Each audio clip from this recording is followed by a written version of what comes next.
We've been talking about the future of work for 15, 20 years.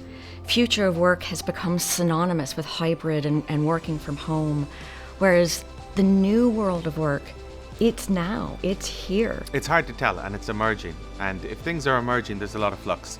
You want to be agile, you want to be able to adapt. That's why we've taken this modular approach, piece by piece, so that we can reconfigure depending on the scenarios that are emerging. Right now, it's not the time to go all in on a particular technology or a particular platform, or to go out and hire a load of people, because things will change. The goalposts will change. The only thing I can guarantee is that what you're saying 6 months from now is going to be different from what you're saying right now. I think work is going to be completely redefined. And I think that's the challenge that we all face, because we have a mindset that work is basically a full-time 9 to 5. It's a career. It's often in one company or a few companies that are similar to each other. You go from one finance firm to another one, or from one semiconductor company to another one. And I think we're going to find that model is disappearing totally. Our traditional model of build, borrow, buy talent, is bought, build, borrow, buy. That's the default position now.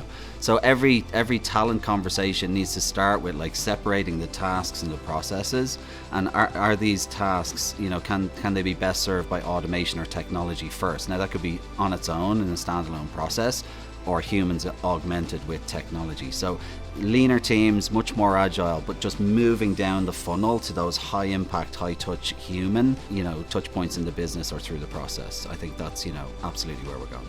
I think we're going to be in this world where we all have to become a technologist by nature. So it doesn't matter what generation you are, whether you're a millennial or whether you're Gen Z or whether you're, our parents' generations. I think we all have to embrace what's coming, and we all know that that's AI, and we've got to become a bit more AI literate, and by that I mean just learn about AI, incorporate it into our lives, both professionally and personally, and just be in the trenches with it, not be in the sidelines just watching it evolve. You've really got to do it, because if not, there's a risk that you might be out innovated. So that's my big take. We worry a lot about people being out of work, and that may be a temporary short-term consequence of AI, but in the long term, the automation will be a savior.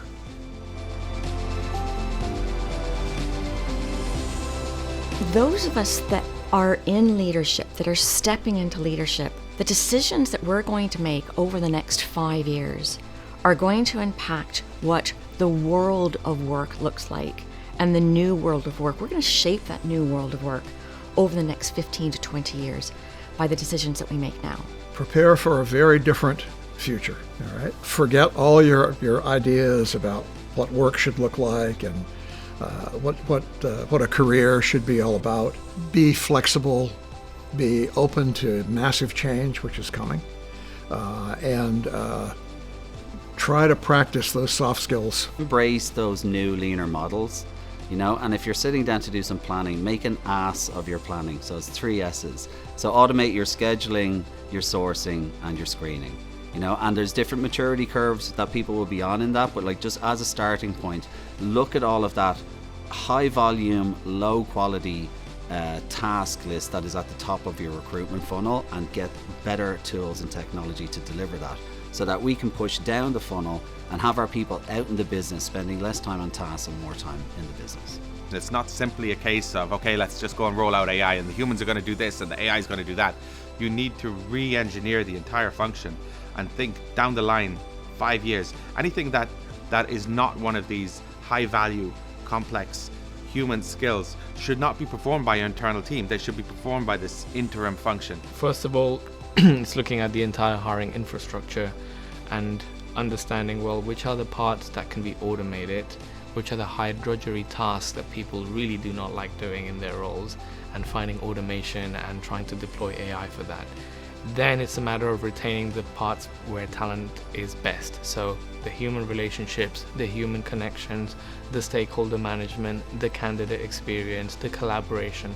That's something that we should lean into. If your expertise is interviewing somebody, or if your expertise is in some more technical area, try to start expanding your skill set into some of these softer areas if you want to survive.